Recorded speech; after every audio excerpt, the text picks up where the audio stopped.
the most powerful army in the world, stopped.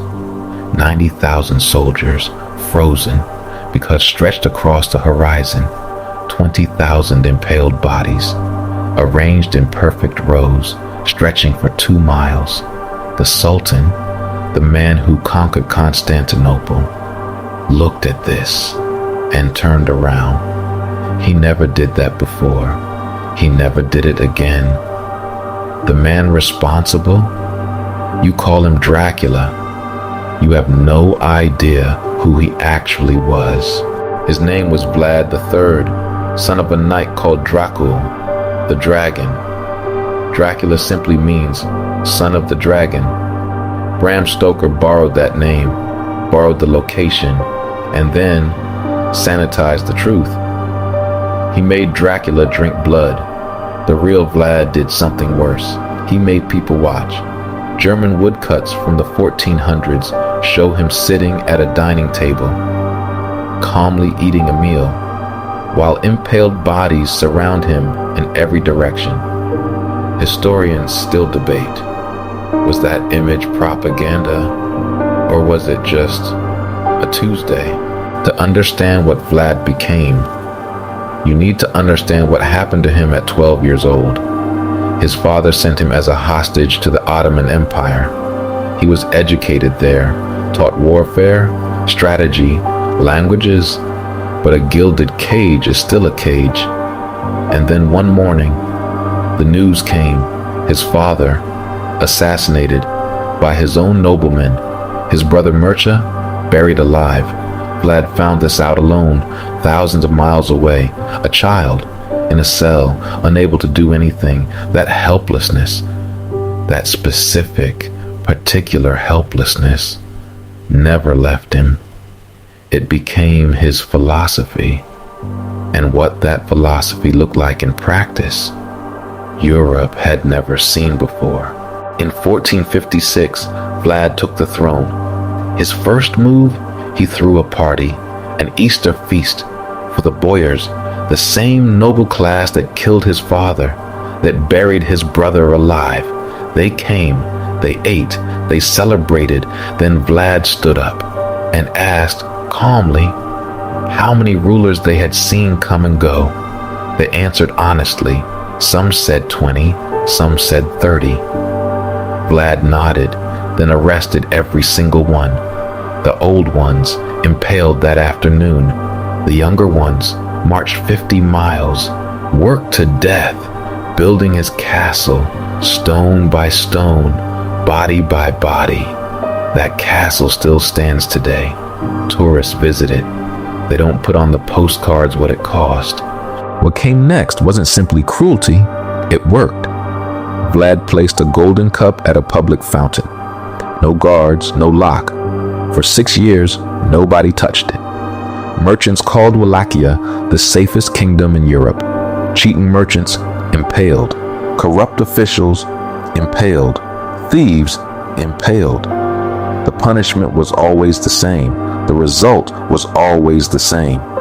Order, brutal, absolute, grotesque, but order. And the common people, who had been robbed by nobles for centuries, many of them loved him for it. This is the uncomfortable part, because he wasn't simply mad, he was making a calculation. And then something came that tested everything. In 1461, the Ottoman Sultan sent a simple message to Vlad. Pay more tribute. Send us your young men. Vlad's response? He had the ambassadors' turbans nailed to their heads. The Sultan sent 90,000 men. Vlad had 7,000. He didn't fight them directly. He poisoned their wells, burned his own crops, sent plague into their camps.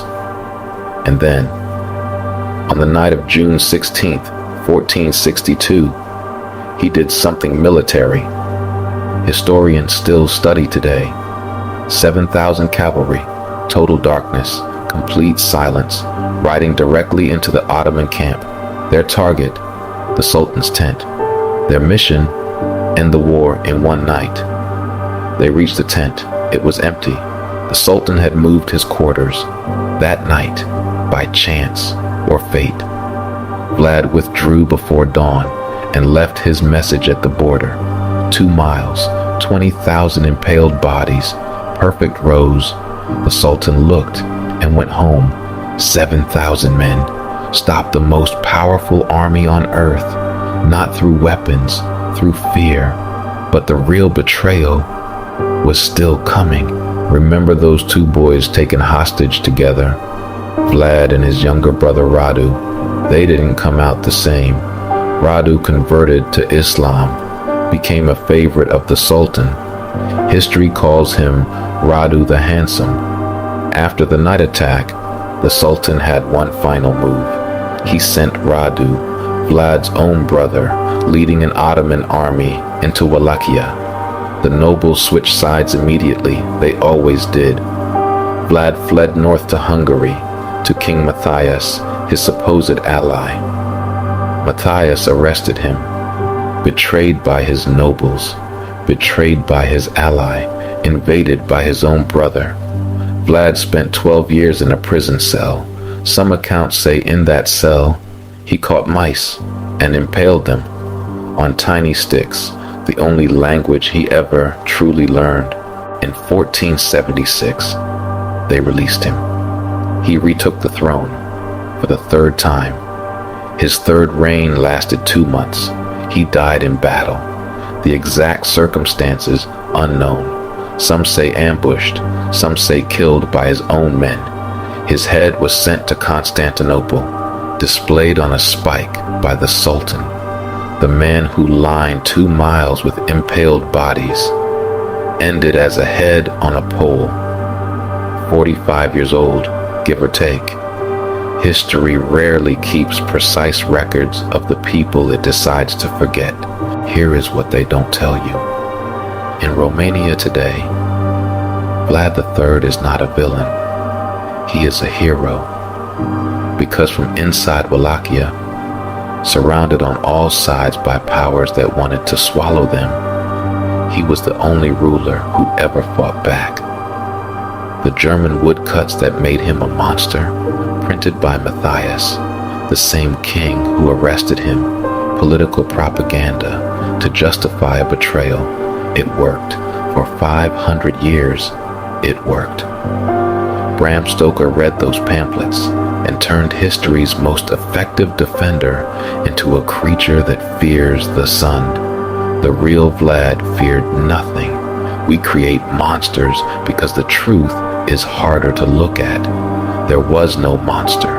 There was only a man, shaped by betrayal, by loss, by a world that rewarded ruthlessness and punished mercy.